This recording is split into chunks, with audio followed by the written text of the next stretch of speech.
இன்னைக்கான கதை மர்மமான ஓவியர். டஸ்கினி அப்படிங்கிற ஒரு மலை இருந்தது. அந்த மலையில் ஒரு சிறிய நகரம் இருந்துச்சு. அங்கே லியோன்னு ஒரு மர்மமான ஓவியர் வாழ்ந்து வந்தார். அவர் எப்படின்னா தன்னைத்தானே கடைப்பிடிச்சிக்கிற ஒரு தனி மனிதர். அவரோட கடந்த காலத்தை பற்றி இது நாள் வரைக்கும் யாருக்குமே தெரியாது.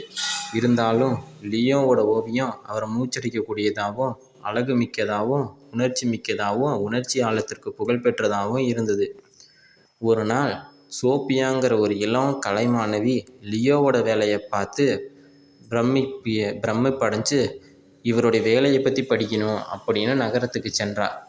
ஆனால் அவரோட நகரத்துக்கு போனாலும் அவரை கண்டுபிடிக்க முடியல. அவர் கலைக்கு பின்னால் இருக்க ரகசியம் என்னன்னு அவளால் வெளிக்கொணர முடியல.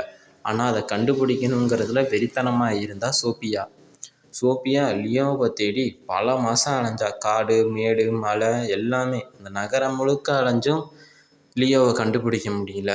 அவர் காற்றுல கரையிற மாதிரி எங்கிட்டு போனாலும் இருக்கிற மாதிரி இருக்குது, ஆனால் இல்லை, காற்றை புற மறைஞ்சிட்றாரு. அப்புறம் விசித்திரமான நிகழ்வுகளை அவள் கவனிக்க ஆரம்பித்தா.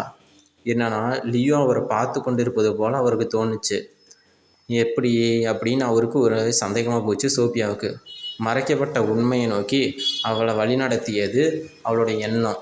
இறுதியாக ஒரு வழியாக சோபியா லியோவோட மறைக்கப்பட்ட ஸ்டூடியோவில் தடுமாறி கைவிடப்பட்ட தேவாலயத்தில் விழுந்து மாட்டிக்கிட்டா. அப்போ தான் தெரிஞ்சது இது நம்ம ஓவியரான லியோவோட ஸ்டூடியோ அப்படின்னு. அங்கே ஒரு கேன்வாஸ் முன்னாடி நின்று கையில் பெயிண்ட் ப்ரஷ்ஷெல்லாம் வச்சுக்கிட்டு லியோ இருந்தார்.